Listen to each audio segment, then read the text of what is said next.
अस्सलाम वालेकुम। मैं Mohammad Faiyaz Ahmed MKTV news crime reporter Zaheerabad.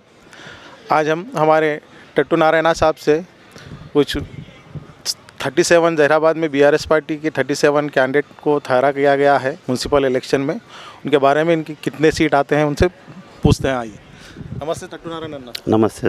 हाँ, आप जो म्यूनसिपल इलेक्शन चल रहा 2026 का, इसके बारे में आप बोलिए ज़रा, कैसे कैसे वार्ड कैसे है क्या नहीं, आप पूरा कैनवसिंग करेंगे। हाँ, ఇప్పుడు జహీరాబాద్ మున్సిపాలిటీలోని 37 వార్డులకు ప్రతి వార్డులో మరి మా స్థానిక శాసనసభ్యులు మాణిక్రావు సార్ గారు మరియు మున్సిపాలిటీ ఎన్నికల ఇన్ఛార్జి దేవిప్రసాద్ సార్ గారు మరియు ఉమ్మడి మెదక్ జిల్లా DCMA చైర్మన్ శివకుమార్ సార్ గారు మరియు అన్నిటికి మించి ట్రబుల్ షూటర్ మాజీ మంత్రివర్యులు సిద్దిపేట శాసనసభ్యులు శ్రీ హరీష్ అన్న గారు కూడా మరి జహీరాబాద్ విషయంలో గతంలో 10 సంవత్సరాల BRS పార్టీ ప్రభుత్వం హయాంలో మరి అనేక రకాలైనటువంటి నిధులు సంక్షేమ పథకాలను జహీరాబాద్ మున్సిపాలిటీ అభివృద్ధి విషయంలో కానివ్వండి, నియోజకవర్గం అభివృద్ధి విషయంలో కానివ్వండి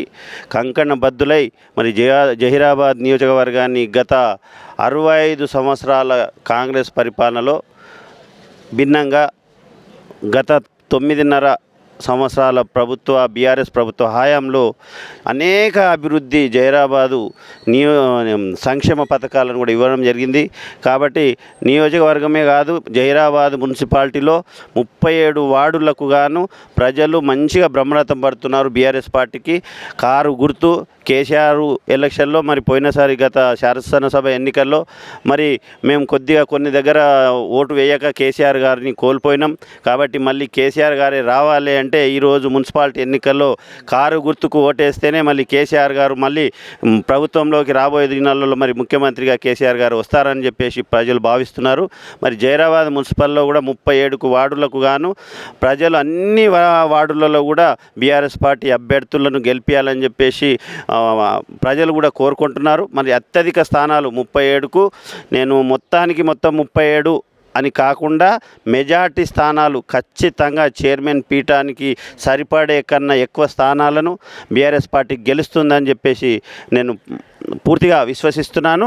జహీరాబాద్ మున్సిపాలిటీ ప్రజలకు మేము ఒకటే గుర్తు చేస్తూ ఉన్నాం.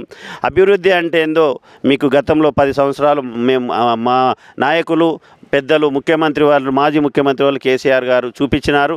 మరి ఇప్పుడు కూడా మున్సిపాలిటీ అభివృద్ధి చెందాలంటే మీరందరూ 37 వార్డులలోని మున్సిపాలిటీ అభ్యర్థులను కారు గుర్తుపై ఓటు వేసి అత్యధిక మెజార్టీతో గెలిపించినట్లయితే మరి మున్సిపల్ చైర్మన్ పీఠాన్ని BRS పార్టీ కైవసం చేసుకొని మరి జహీరాబాద్ను అన్ని విధాలుగా మరి అభివృద్ధిలో ముందుస్తారని చెప్పేసి భావిస్తూ జహీరాబాద్ ప్రజలకందరికీ కూడా నేను ధన్యవాదాలు తెలియజేస్తున్నాను.